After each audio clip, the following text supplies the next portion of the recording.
Hello ಕರ್ನಾಟಕದ ಸ್ಪರ್ಧಾರ್ಥಿಗಳಿಗೆ ನಮಸ್ಕಾರಗಳು. ಈ ವಿಡಿಯೋದಲ್ಲಿ ನಾವು ಕರ್ನಾಟಕ PDO ಮತ್ತು ವಿಲೇಜ್ ಅಕೌಂಟೆಂಟ್ಗೆ ಸಂಬಂಧಪಟ್ಟಂತಹ ಪೇಪರ್ 2ದಲ್ಲಿ ಬರ್ತಕ್ಕಂಥ ಕಂಪ್ಯೂಟರ್ ನಾಲೆಜ್ ಪ್ರಶ್ನೆಗಳನ್ನು ಕೆಲವೊಂದಿಷ್ಟು ಡಿಸ್ಕಸ್ ಮಾಡೋಣ. ಅದಕ್ಕೋಸ್ಕರ ಹೊಸ್ದಾಗಿ ಬಂದಿರೋರು ಚಾನಲ್ಗೆ ಸಬ್ಸ್ಕ್ರೈಬ್ ಮಾಡಿಕೊಡ್ರಿ ಮತ್ತು ಕೊನೆವರೆಗೂ ನೋಡಿ. ಈ ಸೀರೀಸ್ ವಿಡಿಯೋ ಏನಿದೆಯಲ್ಲ ಇದು ಡೈಲಿ ಬರ್ತಾ ಇರುತ್ತೆ, ಅದಕ್ಕೋಸ್ಕರ ನೋಡ್ತಾ ಇರಿ. ಮೊದಲನೇ ಪ್ರಶ್ನೆ, ಫೈಲ್ ಹುಡುಕಲು ಮತ್ತು ಡೌನ್ಲೋಡ್ ಮಾಡಲು ಈ ಕೆಳಗಿನ ಯಾವುದನ್ನು ಉಪಯೋಗಿಸಲ್ಪಡಲಾಗುತ್ತದೆ ಅಂತ ಕೇಳಿದರೆ, ಸೊ ಫೈಲ್ ಅಥವಾ ಕಡತವನ್ನು ಹುಡುಕಲು ಆಪ್ಷನ್ ಸಿ ಬ್ರೌಸರನ್ನು ಉಪಯೋಗಿಸಲಾಗುತ್ತದೆ. ಕ್ವಶನ್ಗಳು ಸಿಂಪಲ್ ಅನಿಸಿದ್ರು ಡಿಫಿಕಲ್ಟ್ ಬರ್ತವೆ ಕೆಲವೊಂದ್ಸಲ, ಅದಕ್ಕೋಸ್ಕರ ಯಾವುದನ್ನು ನೆಗ್ಲೆಕ್ಟ್ ಮಾಡೋಕೆ ಹೋಗಬೇಡ್ರಿ. ನೆಕ್ಸ್ಟ್, ರಿಮೋಟ್ ಲಾಗಿನ್ಗಾಗಿ ಈ ಕೆಳಗಿನ ಯಾವುದನ್ನು ಉಪಯೋಗಿಸಲ್ಪಡುತ್ತದೆ ಅಂತ ಕೇಳಿದರೆ, ಸೊ ರಿಮೋಟ್ ಲಾಗಿನ್ಗಾಗಿ ಯಾವುದನ್ನು ಉಪಯೋಗಿಸಲಾಗುತ್ತದೆ ಅಂತ ಅಂದರೆ ಆಪ್ಷನ್ ಎ ಟೆಲಿನೆಟ್ ಅನ್ನು ಉಪಯೋಗಿಸಲಾಗುತ್ತದೆ. ರಿಮೋಟ್ ಲಾಗಿನ್ಗೆ ಟೆಲಿನೆಟ್, ನೆನ್ಪಿಟ್ಕೊಡ್ರಿ ಹೆಸರುಗಳನ್ನ. ನೆಕ್ಸ್ಟ್, ಇನ್ನು ಈ ಕೆಳಗಿನ ಯಾವುದು ಸರಿಯಾಗಿವೆ ಅಂತ ಕೇಳಿದ್ದಾರೆ. ಸೊ ಕೆಳಗಿನವುಗಳಲ್ಲಿ ಸರಿಯಾಗಿರ್ತಕ್ಕಂಥದ್ದು ಮೊದಲನೇದು ನೋಡಿ ಏನು ಹೇಳುತ್ತೆ, BCCU ಬ್ಲ್ಯಾಕ್ ಕಾರ್ಬನ್ ಕಾಪಿ ಅಂತ ಕೇಳಿದ್ದಾರೆ. ಸೊ ಇದು ತಪ್ಪು. ಯಾಕಪ್ಪ ಅಂತಂದ್ರೆ BCCU ಫುಲ್ ಫಾರ್ಮ್ ಏನಂತಾರೆ ಬ್ಲ್ಯಾಂಕ್ ಕಾರ್ಬನ್ ಕಾಪಿ ಆಗುತ್ತೆ, ಅದಕ್ಕೋಸ್ಕರ ಒಂದನೇದು ತಪ್ಪು. ಎರಡನೇದು, ಹಿಂದಿನ ಪೇಜನ್ನು ನೋಡಲು ಬ್ಯಾಕ್ ಬಟನ್ ಅನ್ನು ಉಪಯೋಗಿಸಲ್ಪಡಲಾಗುತ್ತದೆ, ಇದು ಸರಿಯಾಗಿದೆ, ಅದಕ್ಕೋಸ್ಕರ ಎರಡನೇದು ಮಾತ್ರ ಸರಿ, ಆಪ್ಷನ್ ಸಿ ಸರಿಯಾಗಿದೆ. ನೆಕ್ಸ್ಟ್, ಇನ್ನು ಈ ಕೆಳಗಿನ ಯಾವುದು ತಪ್ಪಾಗಿದೆ ಅಂತ ಕೇಳಿದ್ದಾರೆ. ಸೊ ಕೆಳಗಿನವುಗಳಲ್ಲಿ SMTP, URL, USB, HTML ತಪ್ಪಾಗಿರ್ತಕ್ಕಂಥದ್ದು ಯಾವುದಪ್ಪ ಅಂತಂದರೆ ಇಲ್ಲಿ ನೋಡಿ option C USB universal serial service bus ಅಂತ ಕೊಟ್ಟಿದ್ದಾರೆ, ಅದು ತಪ್ಪು. ಯಾಕಂತಂದರೆ ಯೂನಿವರ್ಸಲ್ ಸೀರಿಯಲ್ ಬಸ್ ಆಗಿದೆ, ಆಪ್ಷನ್ ಸಿ ಇಲ್ಲಿ ತಪ್ಪಾಗುತ್ತೆ.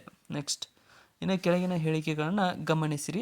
ಮೊದಲ ಹೇಳಿಕೆ ಏನು ಹೇಳುತ್ತೆ ಅಂದರೆ ಓಪನ್ ಆಫೀಸ್ ರೈಟರ್ ಇದು ಮೈಕ್ರೋಸಾಫ್ಟ್ ವರ್ಡನ್ನು ಹೋಲುತ್ತದೆ, ಇದು ಸರಿಯಾಗಿದೆ, ಎ ಸರಿಯಾಗಿದೆ.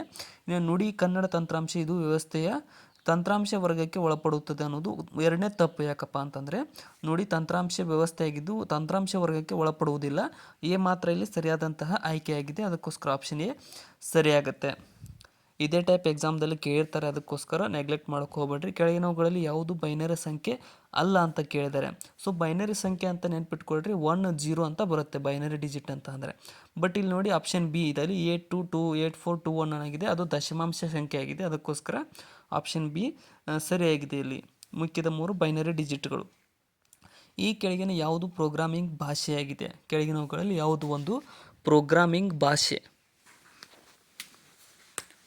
ಇಲ್ಲಿ ಸರಿಯಾದಂಥ ಉತ್ತರ ಆಪ್ಷನ್ ಸಿ ನೋಡಿ, ಪಾಸ್ಕಲ್ ಅನ್ನುವಂಥದ್ದು ಒಂದು ಪ್ರೋಗ್ರಾಮಿಂಗ್ ಭಾಷೆಯಾಗಿದೆ. ಪಾಸ್ಕಲ್ ಒಂದು ಪ್ರೋಗ್ರಾಮಿಂಗ್ ಭಾಷೆ. ನೋಟ್ಪ್ಯಾಡ್, ವರ್ಡ್ ಪ್ಯಾಡ್ ಅವೆಲ್ಲ ಅಲ್ಲ, ಯುನಿಕ್ಸ್ ಕೂಡ ಪ್ರೋಗ್ರಾಮಿಂಗ್ ಭಾಷೆ ಅಲ್ಲ. ಇನ್ನು HTML ಯಾವುದನ್ನು ರಚಿಸಲು ಉಪಯೋಗಿಸಲಾಗುತ್ತದೆ? HTML ಅಂತ ಹೆಸರು ಕೇಳಿರ್ಬೋದು ನೀವು. HTML ಯಾವುದನ್ನು ಅಂತ ಅಂದರೆ ಇದು ಆಪ್ಷನ್ ಡಿ ಅಂತರ್ಜಾಲದ ಪುಟವನ್ನು ರಚಿಸಲು ಉಪಯೋಗಿಸಲಾಗುತ್ತದೆ HTML ಅನ್ನು. ಇನ್ನು ಹೆಸರು ಮತ್ತು ಪಾಸ್ವರ್ಡ್ನೊಂದಿಗೆ ಲಾಗಿನ್ ಆಗಲು ಮಾಡುವ ಪರಿಶೀಲನೆಯನ್ನು ಏನೆಂದು ಉಲ್ಲೇಖಿಸುತ್ತಾರೆ? ನೇಮ್ ಮತ್ತು ಪಾಸ್ವರ್ಡ್ನ ಲಾಗಿನ್ಗೆ ಏನಂತ ಕರೀತಾರೆ ಅಂದರೆ ದೃಢೀಕರಣ ಅಂತ ಕರೆಯಲಾಗುತ್ತದೆ. ಅಥೆಂಟಿಕೇಶನ್ ಅಂತ ನಾವು ಇಂಗ್ಲೀಷಲ್ಲಿ ಹೇಳ್ಬೋದು, ದೃಢೀಕರಣ. ನೆಕ್ಸ್ಟ್, ಇವುಗಳಲ್ಲಿ ಯಾವುದು ಇಮೇಲ್ ವಿಳಾಸದ ಭಾಗ ಅಲ್ಲ ಅಂತ ಕೇಳಿದ್ದಾರೆ. ಸೊ ಇಮೇಲ್ ವಿಳಾಸವನ್ನು ಬರೀತಕ್ಕಂಥದ್ದು ಸಮಯದಲ್ಲಿ ನಾವು ಸ್ಪೇಸನ್ನು ಉಪಯೋಗಿಸುವುದಿಲ್ಲ, ಅದಕ್ಕೋಸ್ಕರ ಇದು ಸ್ಪೇಸ್ ಅನ್ನುವಂಥದ್ದು ಬರೋಂಗಿಲ್ಲ ಇಮೇಲ್ ವಿಳಾಸದಲ್ಲಿ. ನೀವು ನೋಡಿರ್ಬೋದು ನಿಮ್ಮ ಜಿಮೇಲ್ ಹೆಸರಲ್ಲಿ ಯಾವುದೇ ರೀತಿಯಾದ ಸ್ಪೇಸ್ ಕಂಡು ಬರುತ್ತಾ ಅಂತ ಅಬ್ಸರ್ವ್ ಮಾಡಿ. ನೆಕ್ಸ್ಟ್, ಸಾಫ್ಟ್ವೇರ್ಗಳನ್ನು ಸ್ಥಾಪಿಸಲು ಕೆಳಗಿನ ಯಾವುದನ್ನು ಉಪಯೋಗಿಸಬಹುದು ಅಂತ ಕೇಳಿದ್ದಾರೆ. ಸೊ ಸಾಫ್ಟ್ವೇರ್ಗಳನ್ನು ಸ್ಥಾಪಿಸಲು ಈ ಕೆಳಗಿನವುಗಳಲ್ಲಿ ಸರಿಯಾದಂತಹ ಉತ್ತರ ಆಪ್ಷನ್ ಸಿ ಕಂಟ್ರೋಲ್ ಪ್ಯಾನಲನ್ನು ಉಪಯೋಗಿಸಬಹುದಾಗಿದೆ. Control panel. ನೆಕ್ಸ್ಟ್, ಇನ್ನು MS ವರ್ಡ್ನಲ್ಲಿ ಪದಗಳನ್ನು ಟೈಟಲ್ ಕೇಸ್, ಅಪ್ಪರ್ ಕೇಸ್ ಮತ್ತು ಲೋವರ್ ಕೇಸ್ಗಳನ್ನು ಪಠ್ಯವನ್ನು ಬದಲಾಯಿಸಲು ಯಾವ ಕೀಲಿಯನ್ನು ಬಳಸಲಾಗುತ್ತದೆ ಅಂತಂದರೆ ಶಿಫ್ಟ್ ಪ್ಲಸ್ F3 ಕೀಯನ್ನು ಬಳಸಲಾಗುತ್ತದೆ. ಅಪ್ಪರ್ ಕೇಸು, ಲೋವರ್ ಕೇಸು ಮತ್ತು ಟೈಟಲ್ ಕೇಸ್ ಬದಲಾಯಿಸಬೇಕಂತಂದರೆ. ಇನ್ನು URL ಡೊಮೇನ್ ಹೆಸರು COM ಏನನ್ನು ತಿಳಿಸುತ್ತದೆ ಅಂತ ಕೇಳಿದ್ದಾರೆ. URL ಡೊಮೇನ್ ನೇಮ್ ನೋಡಿರ್ಬೋದು .com ಅಂತ ಇರುತ್ತೆ, ಅದು ಏನಪ್ಪ ಅಂತಂದರೆ ಕಮರ್ಷಿಯಲ್ ಸೈಟ್ ಬಗ್ಗೆ ಇದು ಹೇಳುತ್ತೆ. COM ಅಂತ ಅಂದರೆ ಇದೊಂದು ಕಮರ್ಷಿಯಲ್ ಸೈಟ್ ಆಗಿರುತ್ತೆ. ನೆಕ್ಸ್ಟ್, ಇನ್ನು ASCII ಮತ್ತು EBCDIC ಪ್ರಖ್ಯಾತ ಸಂಕೇತಗಳನ್ನು EBCDIC ಈ ಕೆಳಗಿನ ಯಾವುದನ್ನು ಅನ್ವಯಿಸುತ್ತದೆ ಅಂದರೆ option A extended binary code decimal interchange code ಆಗಿದೆ. ಸೊ ಅದನ್ನು ಸ್ವಲ್ಪ ಪಾಸ್ ಮಾಡ್ಕೊಂಡು ನೋಡಿಕೊಡ್ರೆ, ನಾನು ಸ್ವಲ್ಪ ತಪ್ಪಾಗಂದೆ ಅವಸರದಲ್ಲಿ. ಇನ್ನು MS ಎಕ್ಸೆಲ್ಗೆ ಸಂಬಂಧಪಟ್ಟಂತೆ ಈ ಕೆಳಗಿನ ಹೇಳಿಕೆಗಳನ್ನ ಗಮನಿಸಿ. MS ಎಕ್ಸೆಲ್ಗೆ ಸಂಬಂಧಪಟ್ಟಂತೆ ಮೊದಲ ಹೇಳಿಕೆ ಏನೈತೆ ಅಂದರೆ $A$1 ಇದು ಪ್ರಮುಖ ಸೆಲ್ ರೆಫರೆನ್ಸ್ ಆಗಿದೆ. ಇದು ಸರಿಯಾಗುತ್ತೆ, ಯಾಕಂತಂದರೆ ಅದೊಂದು ಪ್ರಮುಖ ಸೆಲ್ ರೆಫರೆನ್ಸ್ ಆಗಿರುತ್ತೆ.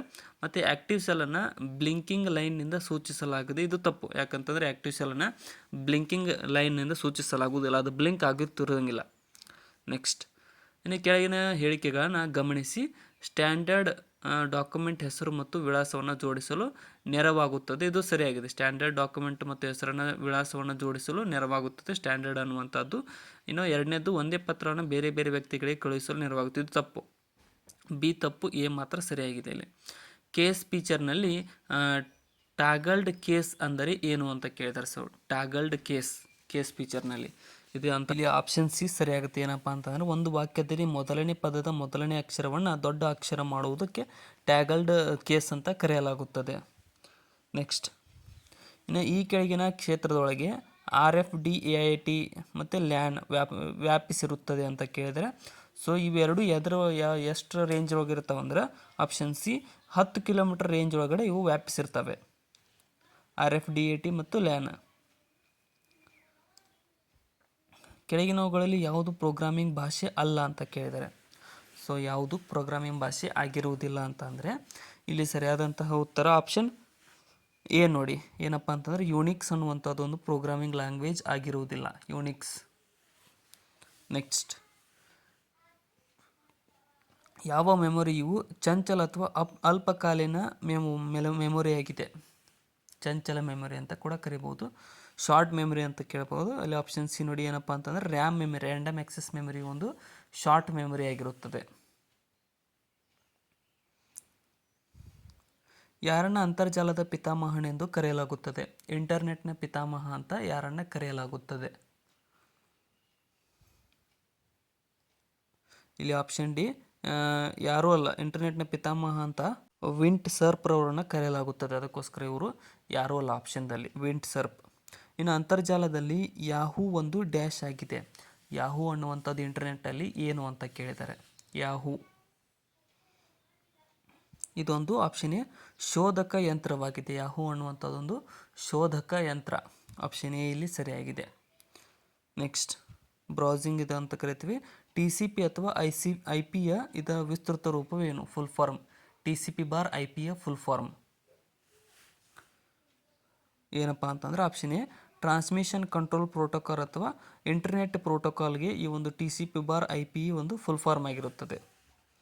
ಇನ್ನು Microsoft PowerPoint on menu ಆಯ್ಕೆಯಲ್ಲಿ ಹೋಮ್ ಅಡಿಯಲ್ಲಿ ಬುಲೆಟ್ ಆಜ್ಞೆ ಯಾವ ಗುಂಪಿನ ಅಡಿಯಲ್ಲಿ ಲಭ್ಯವಿದೆ ಅಂತ ಕೇಳಿದರೆ, ಸೊ ಇಲ್ಲಿ ಸರಿಯಾದಂಥ ಉತ್ತರ ಆಪ್ಷನ್ ಸಿ ನೋಡಿ. ಪ್ಯಾರಾಗ್ರಾಫ್ ಆಯ್ಕೆಯಲ್ಲಿ ಇದು ಲಭ್ಯವಾಗಿರುತ್ತದೆ.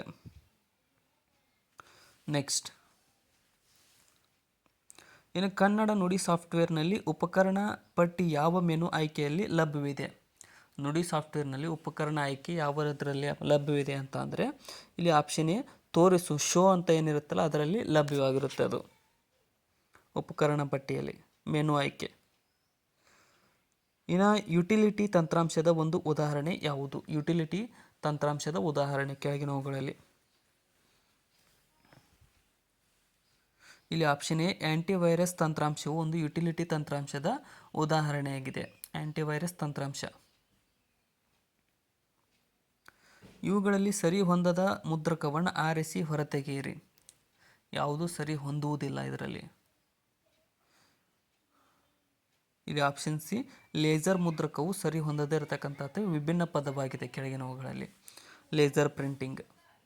ನೆಕ್ಸ್ಟ್, ನೀವು MS ಎಕ್ಸೆಲ್ನಲ್ಲಿ ಕೋಶ A1ನಲ್ಲಿ ಏಪ್ರಿಲ್ 15 ಟೈಪ್ ಮಾಡಿ ಕೋಶ A1ರಿಂದ ಅದು A5 ವರೆಗೆ ಎಳೆದಾಗ ಬರುವ ಕ್ರಮವನ್ನು ಈ ಕ್ರಮವಾಗಿರುತ್ತದೆ ಅಂತ ಕೇಳಿದರೆ, ಸೊ A1ದಾಗ ಏಪ್ರಿಲ್ 15 ಅಂತ ಬರೆಸಿದರೆ A5 ವರೆಗೂ ಏನು ಬರುತ್ತೆ ಅಂದ್ರೆ ಆಪ್ಷನ್ ಎ ನೋಡಿ. April 15, May 15, June 15, July 15, August 15 ಅಂದರೆ ಒಂದೊಂದು ತಿಂಗಳು ಚೇಂಜ್ ಆಗ್ತಾ ಹೋಗುತ್ತೆ MS ಎಕ್ಸೆಲ್ ಕೋಶದಲ್ಲಿ.